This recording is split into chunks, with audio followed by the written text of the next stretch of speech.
Good morning, everyone. It's good to see you. It's good to be able to be seen, right? Welcome to the Unitarian Universalist Church of Kent. You know, you could have chosen to do anything that you wanted to this morning. You could have stayed home for pancakes, but instead you decided to come and be a part of the community this morning and to worship with us, and we're happy that you're here. And perhaps you've chosen to join us on Zoom, and we're also happy to have you on Zoom.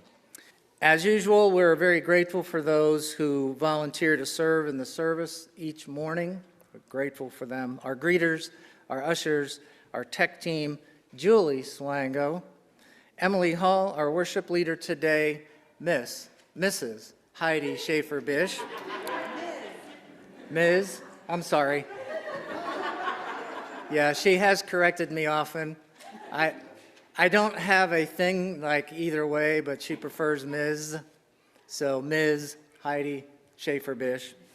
And me, hi, I'm Randy. Today is Earth Day. No, tomorrow is Earth Day. Where am I? Tomorrow is the 54th Earth Day. So happy Earth Day ahead of time. The first Earth Day was celebrated in 1970 when a U.S. Senator from Wisconsin, Gaylord Nelson, organized a national demonstration to raise awareness about environmental issues after having witnessed the destruction of an oil spill off the California coastline. Rallies took place across the country, and by the end of the year, in a bipartisan effort, the U.S. government created the Environmental Protection Agency. Earth Day is now an event celebrated by 192 countries across the globe. That's an awesome accomplishment. But let's make Earth Day not just tomorrow or one day of the year. How about we make Earth Day every day, yeah? So let's take a moment just to breathe and to center ourselves for a moment and prepare to enter into worship. Whatever concerns that you have, after you have written them down, you're free to let those go for now, to just be present and to be here and to be centered, gathering together for worship.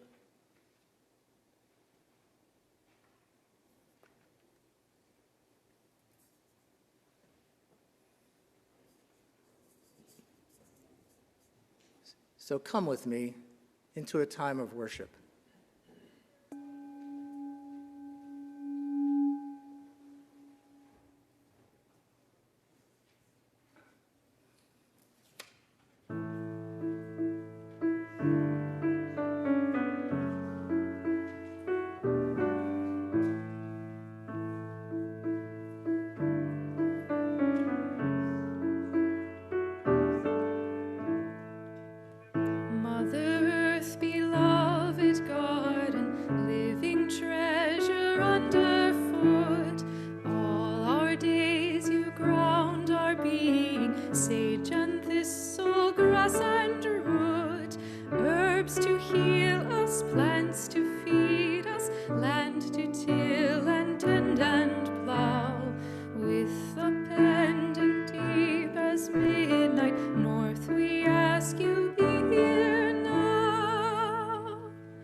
Blazing desert will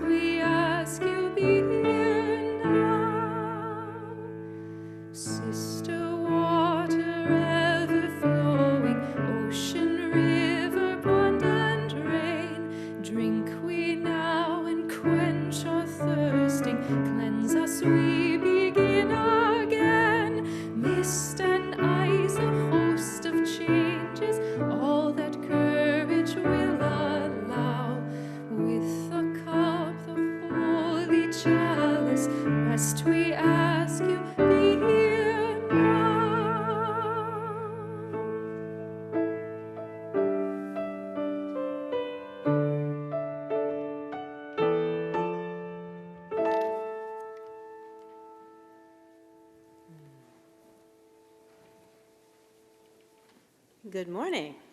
Good morning. A couple months ago, Kevin Breeden put a frightening graphic on his Facebook page. It showed steeply rising global temperatures since 1940 and compared these to the pre-industrial base. The most recent years were nearly off the charts. Comments, mostly from several UUs and members and friends, were of two main kinds.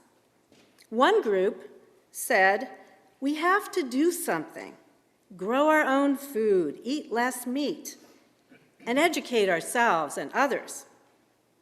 The other group said, "Nothing matters. There's no hope.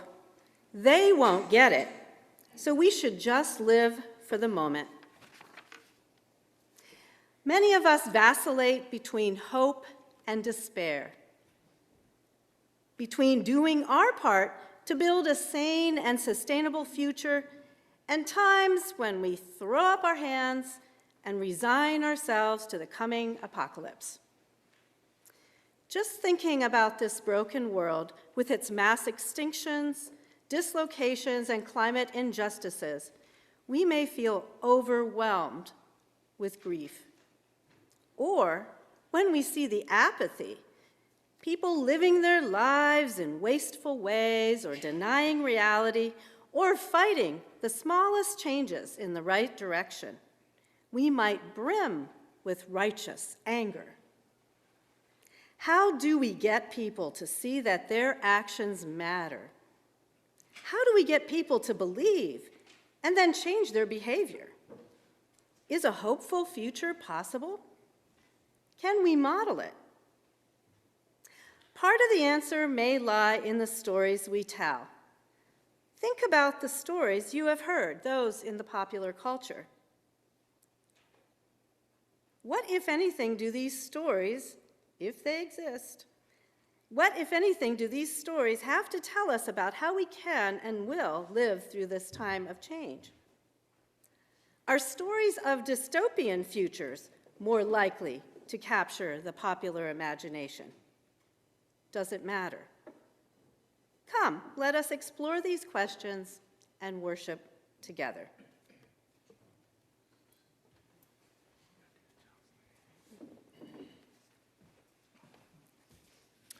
As Wendy comes forward to light the chalice, the words that we will repeat this morning will be on the screen, a little different from usual. So if you would, these are words by Reverend Schultz. Come into this place of peace and let its silence heal your spirit. Come into this place of memory and let its history warm your soul. Come into this place of prophecy and power and let its vision change your hearts. Living our lives comes with a lot of things: sorrows, joys, sadness, tears, laughter. We gather each Sunday morning to share those together in community. A couple of those concerns that we've received this morning. One is from John C. that was shared this morning in the earlier service, a friend of a member of the church who is asked to be remembered, who was just diagnosed with terminal cancer. I'm not seeing any concerns shared on chat from Zoom, folks. But perhaps you may have someone on your heart or mind that you would like to share that maybe you just didn't fill out a yellow card, that you could mention their name now. A couple of joys that have been shared this morning. One from Kurt Beiling, who this was also shared in the early service. Traveled to South Carolina, was able to attend the UU church in each state during my trip. That's a joy, yeah?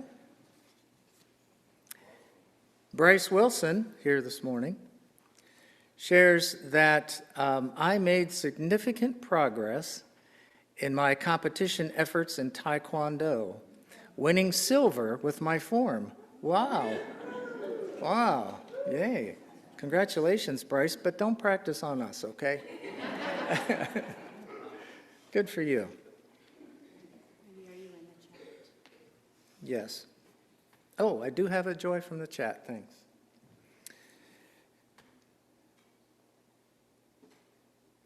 Happy 75th birthday. This is from Christy Anderson. Happy 75th birthday to my sweetie Brad. Brad!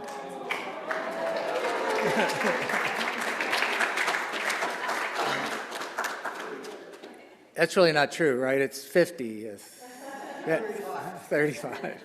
Happy birthday, Brad.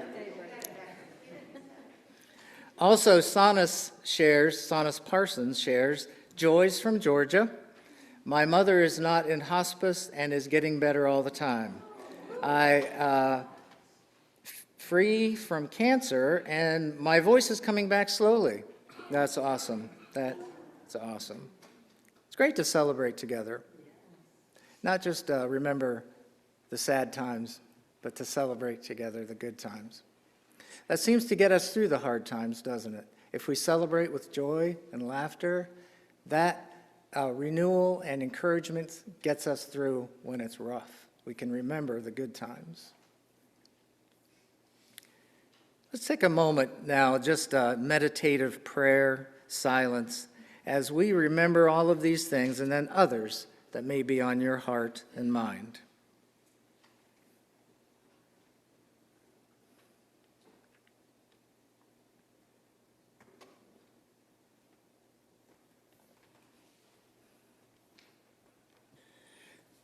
Coming back into our present space here together, there's a responsive reading in the order of service that we'll use for our prayer time. A prayer from the Ojibwe Indians of North America. So we will read the bold type, I guess the bold type. You will. Yes, and you folks will read the italics. Grandfather, look at our brokenness. We know that in all creation, only the human family has strayed from the sacred way. We know that we are the ones who are divided. And we are the ones who must come back together to walk in the sacred way. Grandfather, Sacred One, teach us love, compassion, and honor. That we may heal the earth and heal each other. May it be so.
I first came across and read the short novel Ecotopia as a teenager, a year or two after it was first published in 1975.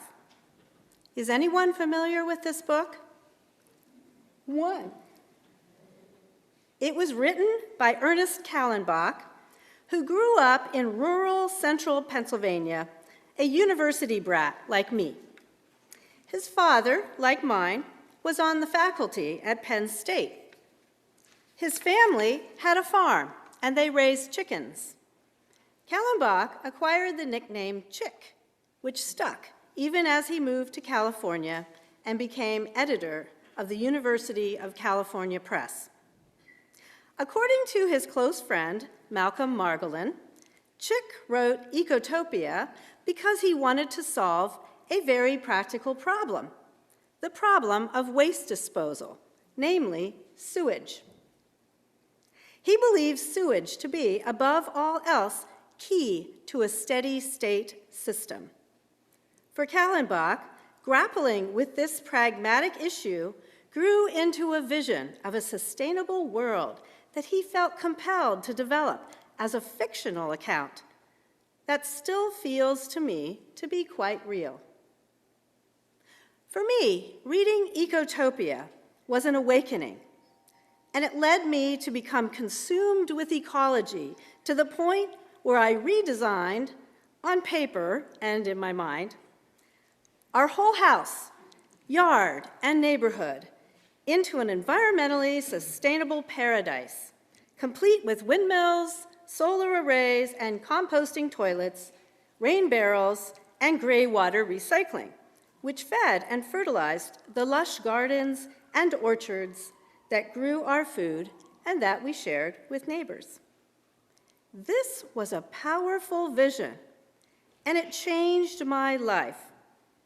I went on to graduate from the University of California, Santa Cruz with a focus on environmental sociology. Even today, Ecotopia's vision influences my push for a climate action plan, along with my colleague on City Council, Tracy Wallach, and now a focus on the timely implementation of this plan. I know that the technology is available, but the political will can often be the problem. When I was a teenager in the 1970s, there were so many books and cultural references that showed the peril of ecological disaster and also a promise of people working together for environmental, social, and political change. My first presidential vote at age 18 was cast for Barry Commoner, a cellular biologist and ecologist who was among the founders of the modern environmental movement. He ran on the natural law ticket. Does anybody remember Barry Commoner? Obviously, he didn't win. What a world it would be. 9 years before his unsuccessful presidential bid, in 1971, Barry Commoner was featured on the cover of Time magazine.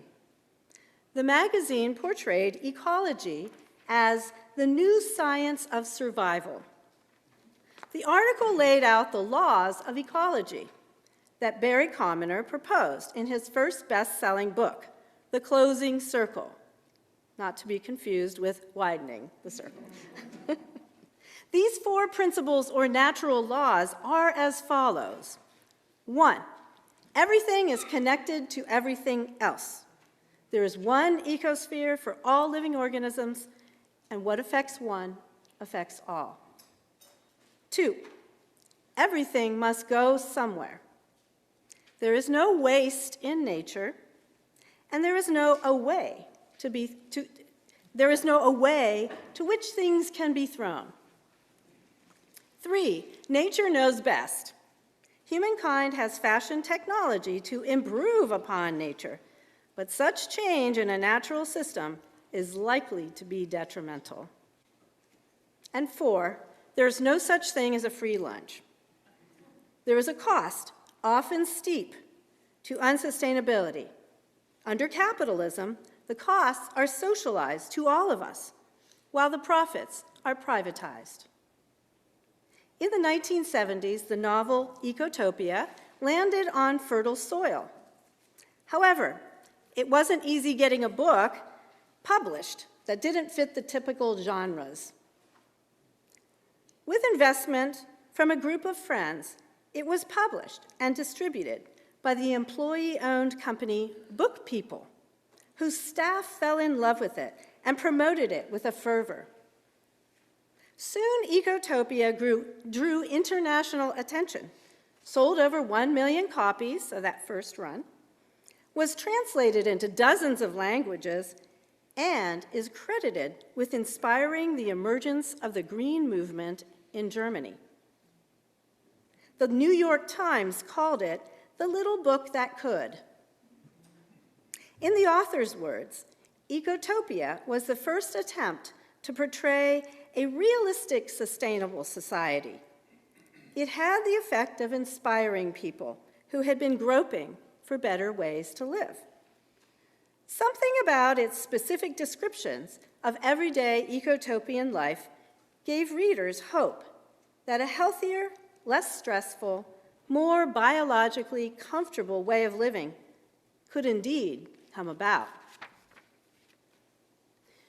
In response to countless questions, in 1981, Kallenbach wrote a prequel called Ecotopia Emerging, with a young woman scientist at the center of the story.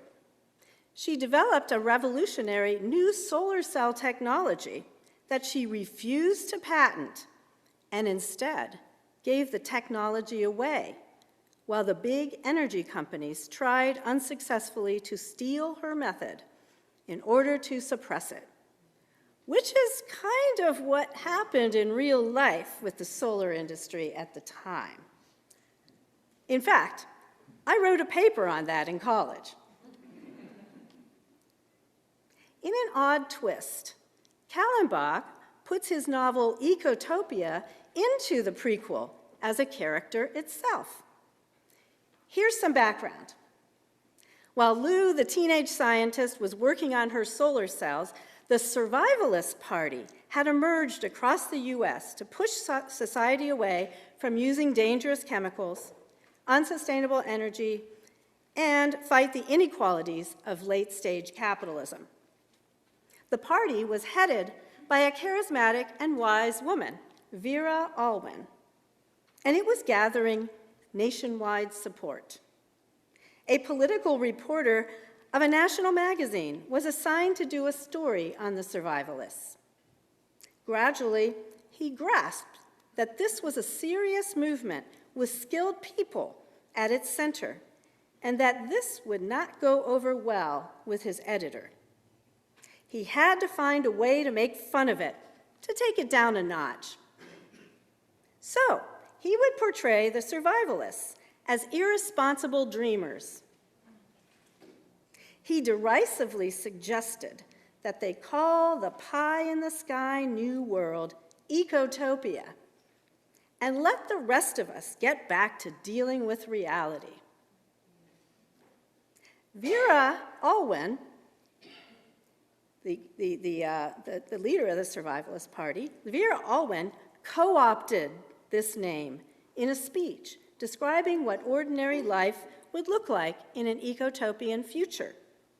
Ecotopia now! T-shirts and bumper stickers began to emerge.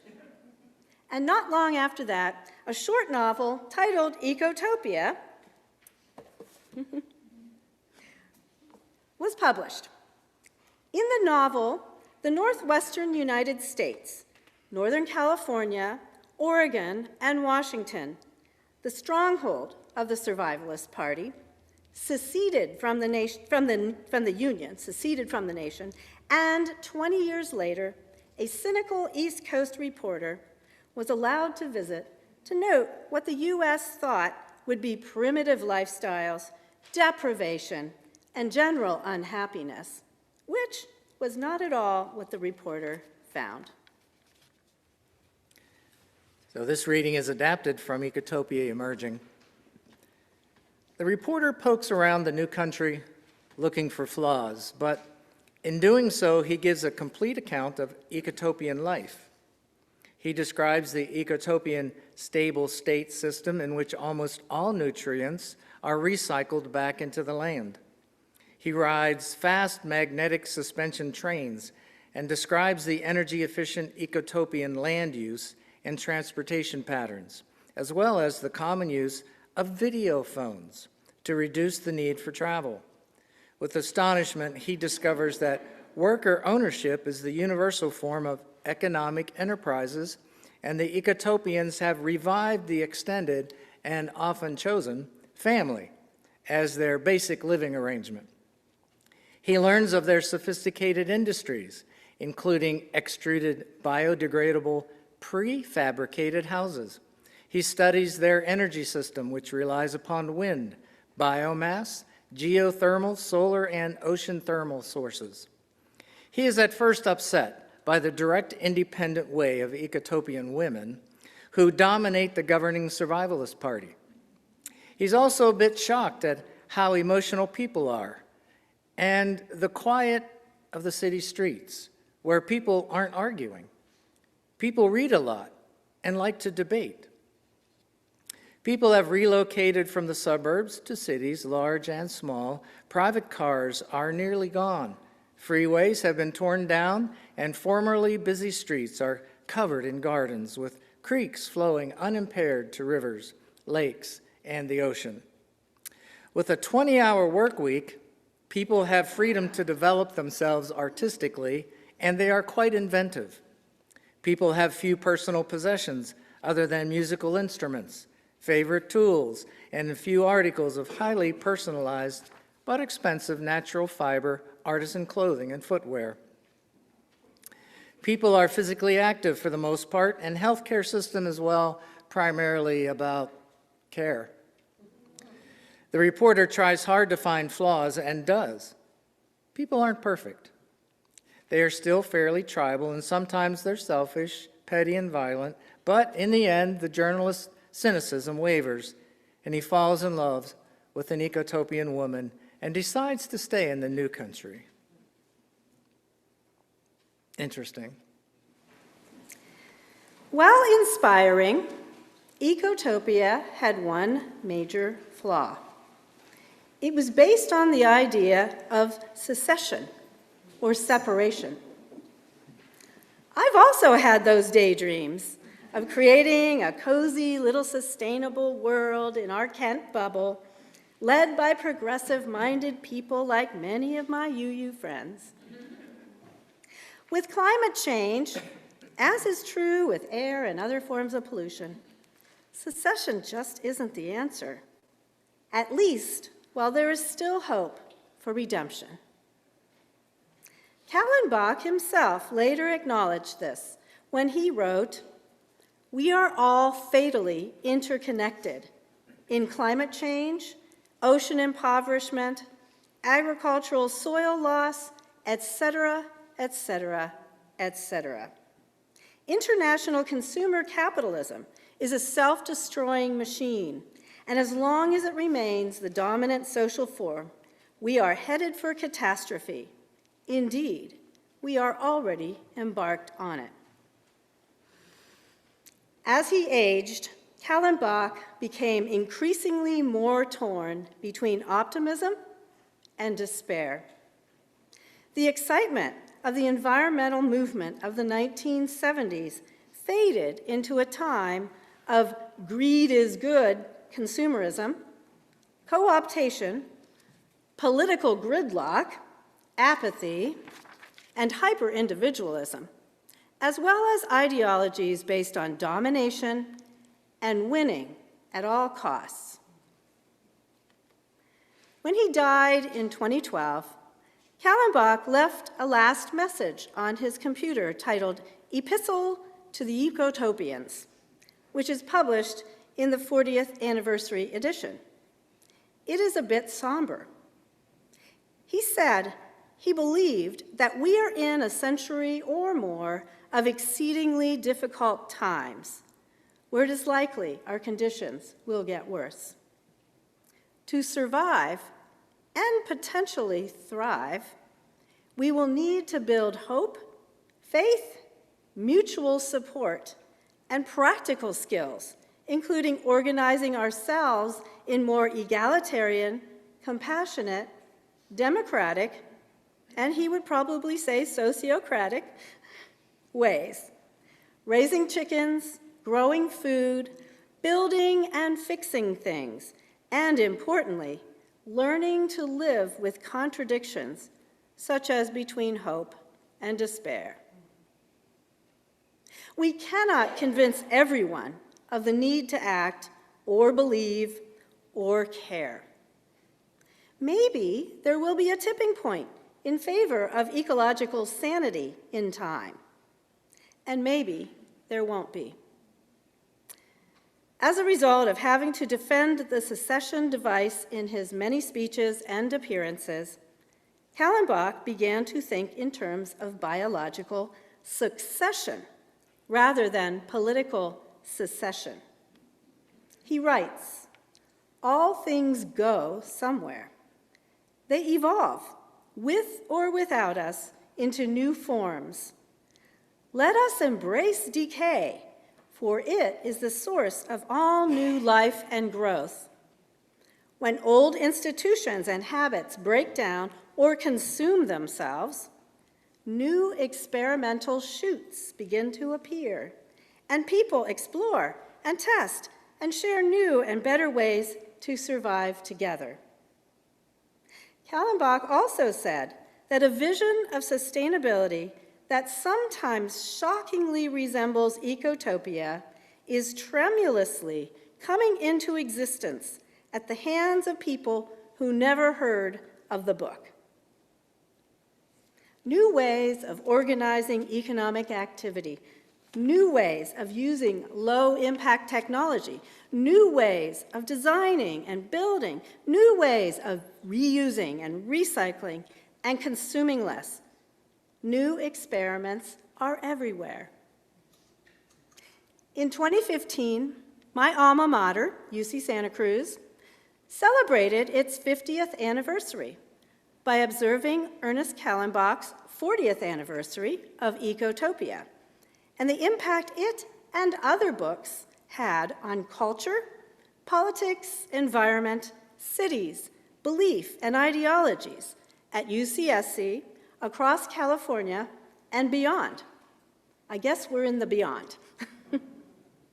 Christine Kallenbach, Ernest's widow, was invited to speak at the conference titled Utopian Dreaming.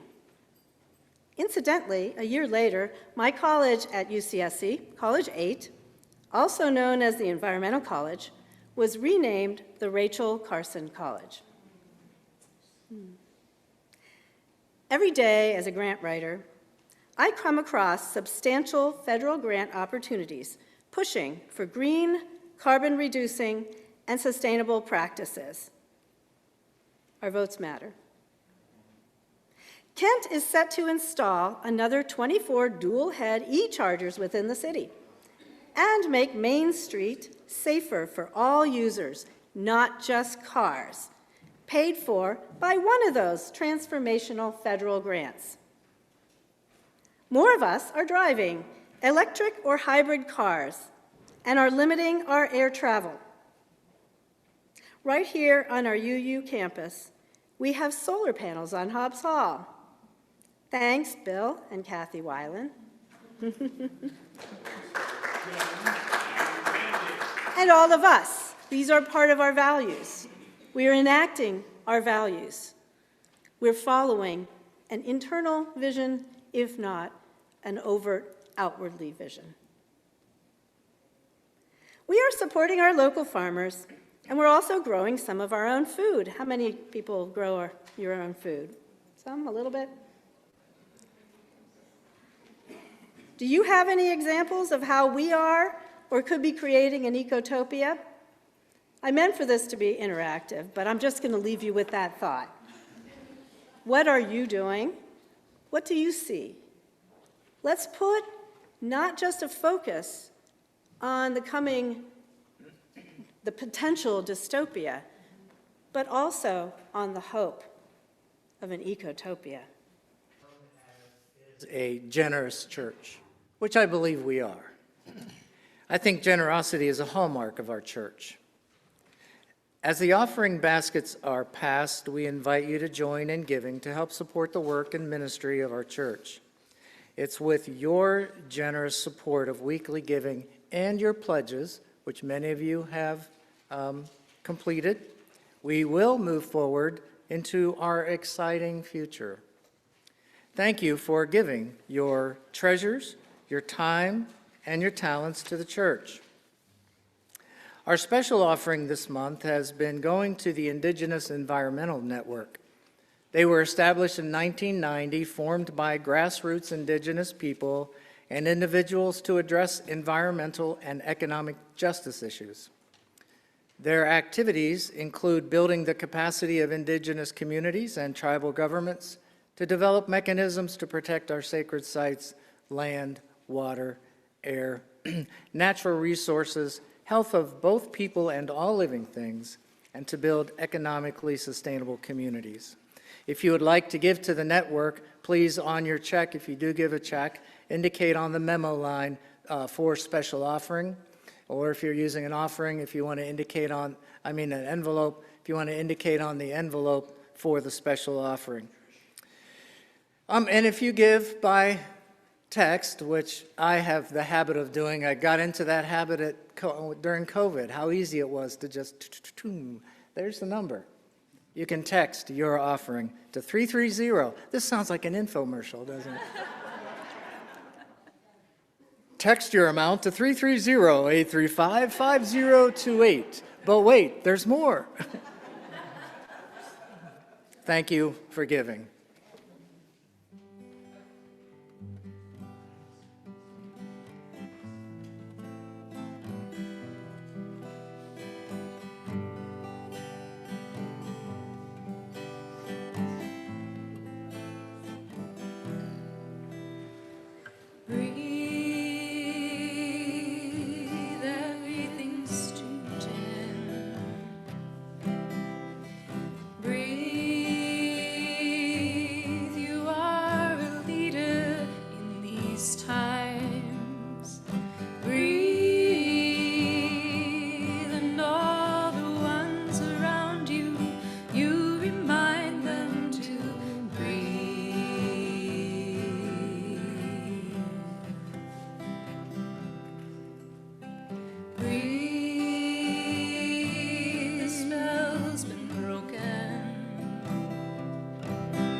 Breathe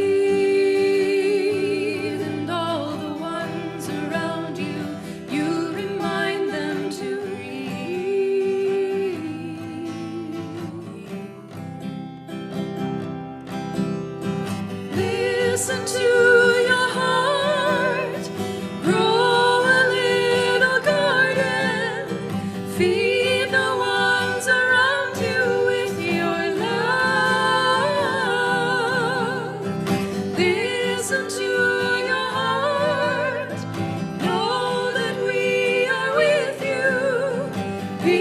the shining forest that you are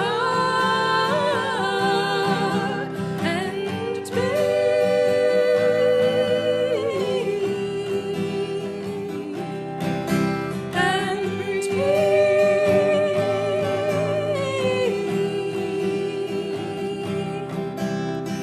Listen to your heart. We are the shining forest. Grow a little garden. Feed the ones around you with your love.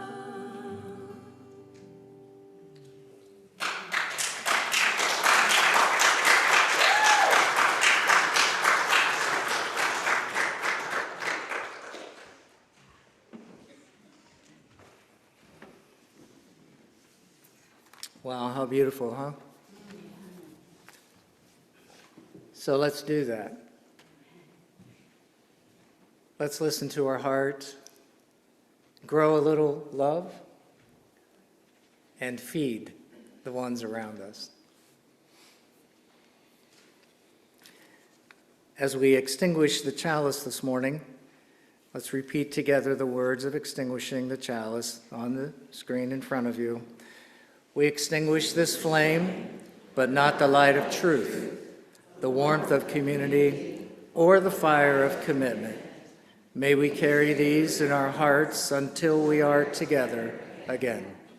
If you would, let's stand together singing our closing hymn, With Love, with one another, number 298, Wake Now My Senses. It's going to be a little different. All right, here we go. Here we go. So there's a little bit of a chorus that will happen between, and here's how it goes.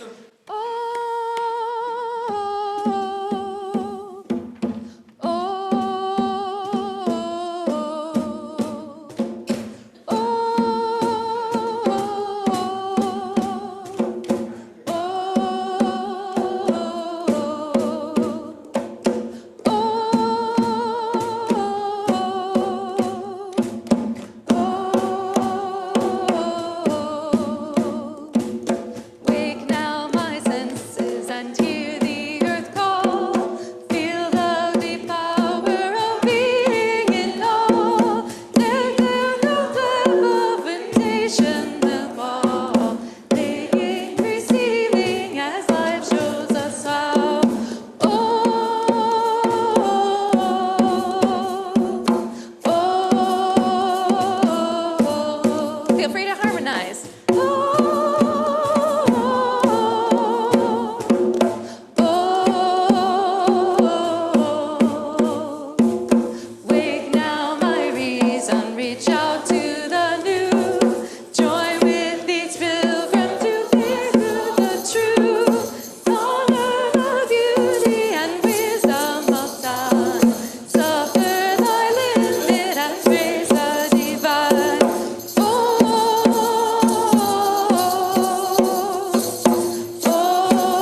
Wake now our vision that together we can build a radiant pathway to walk with all who will share this ministry of working toward a planet transformed by our care.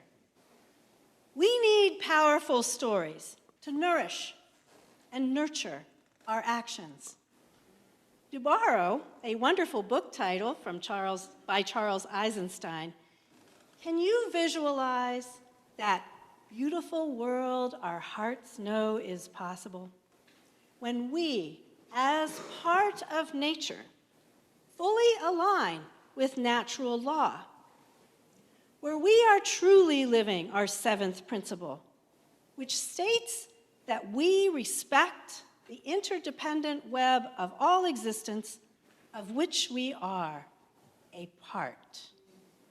Can we live into the new story of resilience and connection in this changing times, despite our fears, our anger, our frustration, and our doubts?